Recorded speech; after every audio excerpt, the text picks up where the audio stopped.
দেখছেন ভিয়েতনাম মালটা গাছের কীভাবে আপনার গুটিগুলো সেট হয়েছে দেখুন, এবং প্রত্যেকটা গুটির সাইজ অলমোস্ট আপনার একটা গাছের কুল যেরকম হয়, মানে মটর কড়াইয়ের থেকেও বড় হয়ে গেছে। ঠিক আছে, অনলি ফার্স্ট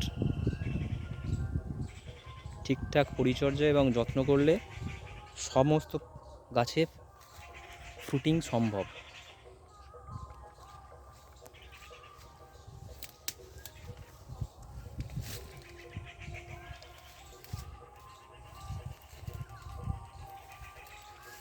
এই দেখুন,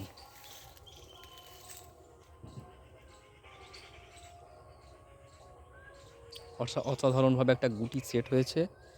প্রায় মোটামুটি প্রত্যেকটা ডালেতে 4-5টা, এখানে একটা গুটি ঝরে গেছে, একটা গুটি ঝরে গেছে। তার কারণ হচ্ছে কিছুটা ফাঙ্গিসাইড থাকে, একটা ন্যাচারাল ব্যাপার, কিছুটা ফাঙ্গিসাইড থাকে, সেই জন্য আমরা আবার ফাঙ্গিসাইড স্প্রে করব।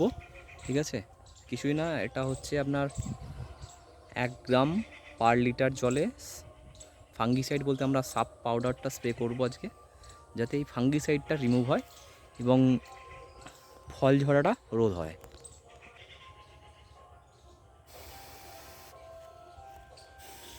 ফাঙ্গিসাইডটা আমরা স্প্রে করব ঠিক অথবা সূর্যোদয়ের সঙ্গে সঙ্গে অথবা সূর্যাস্তের সময়।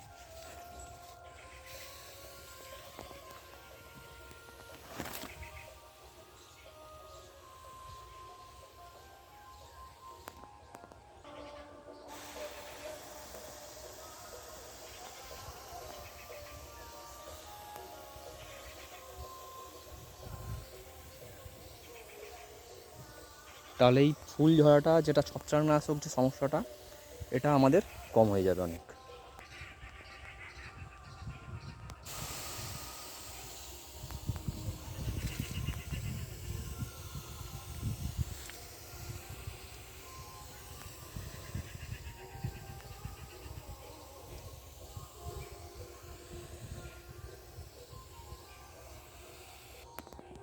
তো আমরা দেখতেই পাচ্ছেন আমরা কত সুন্দরভাবে গাছটাকে ফাঙ্গিসাইড স্প্রে করে দিলাম, যাতে এই যে ফাঙ্গাস ইনফেকশানটা, এই দেখুন এই ফলটার ওপরে দেখুন একটা ফাঙ্গাস ইনফেকশান হয়ে এই ফলটা 2 দিন পরে ঝরে যেতে পারে। ঠিক আছে, তো এই বৃষ্টির ওয়েদারের জন্য আমরা ঠিকঠাক স্প্রে করার সুযোগ হয়ে ওঠেনি।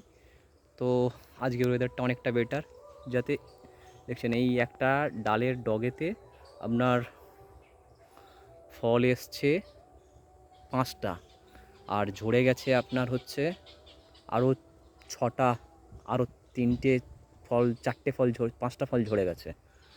ঠিক আছে, তো অবভিয়াসলি এই সরু ডালের পক্ষে এই এতগুলো ফল মানে ওয়েট রাখাটা খুবই চাপের ব্যাপার, সম্ভব নয়, বাট তবুও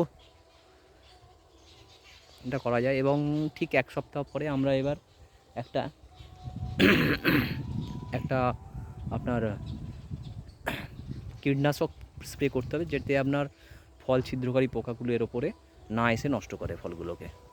এবং এটা রিপিটেড কন্টিনিউ 2-3 বার এইভাবে ঘুরিয়ে ফিরিয়ে মানে ফাঙ্গিসাইড অ্যান্ড আপনার অ্যান্টি ইনসেক্ট স্প্রে করতে হবে, যাতে ফলগুলো নষ্ট না হয়।